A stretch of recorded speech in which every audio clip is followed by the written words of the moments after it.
You had been waiting for this moment for a long time. You had already been on the Tour de France, but you finally have a stage victory in the world's greatest race. What does it mean for you? Yeah, first of all, I would say thanks God for everything, for give me all the strength, support, and yeah.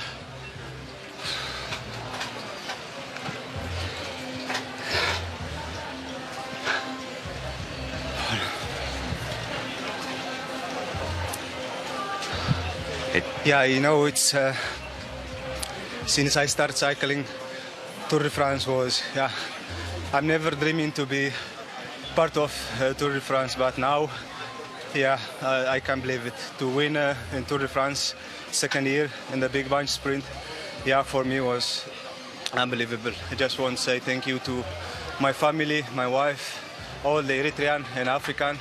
We must be proud. Now we are really part of the big races, and then we success a lot of victories. So now it's our moment, it's our time. Yeah, I just want to say congrats also to my whole team, especially Jean-Francois, because we didn't have a victory in Tour de France yet, but now is our moment, and yeah, I'm super happy. Because this is a victory for you, it's a victory for Africa. Absolutely, yeah, this means, yeah, it's for all African. Congrats, I would say. Yeah, I'm just super happy today. Take us through that final kilometer, beating the best sprinters in the world.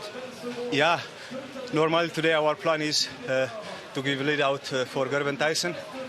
And also, if it's the circumstances really difficulty, I need to try for myself. So in the end, our team really good job. But in the last 1K, I lose the wheel of Gerben, and then I just tried myself, and yeah, it was unbelievable to win in front of the fastest in the world. For me, it was really, yeah, it was really big motivated. You're making history. Enjoy the podium. Thank you. Thanks so much. Seb PK with the questions there. What an emotional interview that was. I struggle to hold it together when I see that. It means so much, not just to Biniam Girmay, but it's the weight of history that comes with this. The first black African to win a stage of the Tour de France. It's a sea change, you would hope, at least, Robbie. And he knows that significance. And where he's come from to get into the sport is so much more difficult than from one of the cycling powerhouses of Europe, for example. Yeah, well, it shows you that talent comes from absolutely everywhere. But Biniam Girmay's been a guy who's taken his chances, grabbed them with both hands throughout his quite short career from when he was an amateur, finishing second at the World Championships when they're in Belgium a few years ago, but then winning at the Giro, winning Gent-Wevelgem. They were firsts in their own right. But think back 2 months ago in the Giro, he was in that really nasty crash, massive gash on his hip. He limped out of the race, and it all looked to be going so badly for Biniam Girmay that, well, where to from here? Because that's a nasty injury.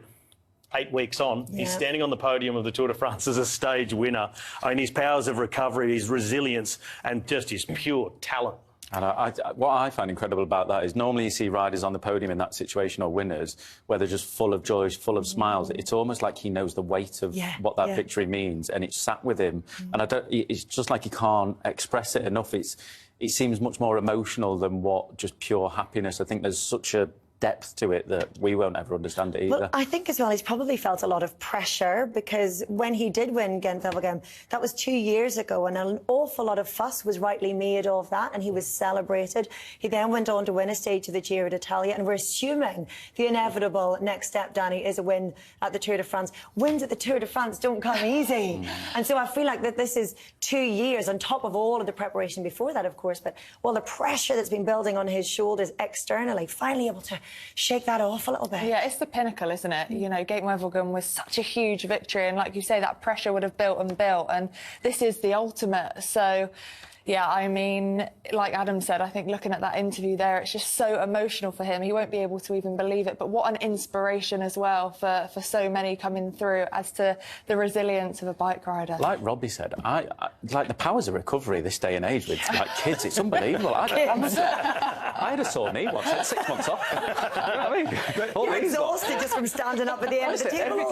Every 2 minutes, literally, I'm like flipping out. I just need to lay down, and back's gone and everything. Knees locked. But we talked about the sort of significant sinking in for Biniam Girmay, and he will be instantly thinking back to everything he's gone through over the last 2 seasons. Like you said, since that Giro win, and he was on the scene as the next big thing, and then it sort of didn't happen. But there's been the champagne cork in the eye. There was a really nasty crash. Remember where Wout van Aert crashed into Soudal-QuickStep this year and broke all his ribs and sternum? Remember? Biniam Girmay crashed there in a Tour of Flanders the season before. Really bad neck injuries, broke himself all over the place. That took him an entire season to get over and come back. Then he had another crash, had another injury, the crash and injury at the Giro. So he sort of had one thing after the other and he's finally crawled up and out of it. He's like some sort of Robocop. You think he's completely busted into pieces and he crawls Terminator. out. Bang, That's what makes these victories even sweeter, isn't it? When a rider's got a story and it hasn't been that just upward trajectory, which I know doesn't generally happen within an athlete's career, especially not bike riders. But when there is that turbulence throughout the seasons that he's, ridden so far, it just makes it so much sweeter. Gets good wins as well, doesn't it? Get Wevelgem. Yeah. And then the next one Giro beating Van D'Italia. der Poel in a sprint. I mean, come on, and then Tour de France win. I mean, he knows how to The do it, Olympics doesn't he? next. Yeah. Well, look, you said it first, Danny. Flipping heck. Then again, there's bad luck and there's bad luck. There are many riders who celebrate a huge victory, like a Giro D'Italia win, pop themselves in the eye with a champagne cork, and then have to leave the race because of it, remember? Oh, no champagne on the podium for the hopefully Tour de not. France, so that's off the list. He's safe from that, so... Yeah, we'll leave that to the Swan Years at the team hotel later, I think. I want to let you know that Richard Carapaz has ridden his way into the yellow jersey. We'll get to the GC chat in just a moment.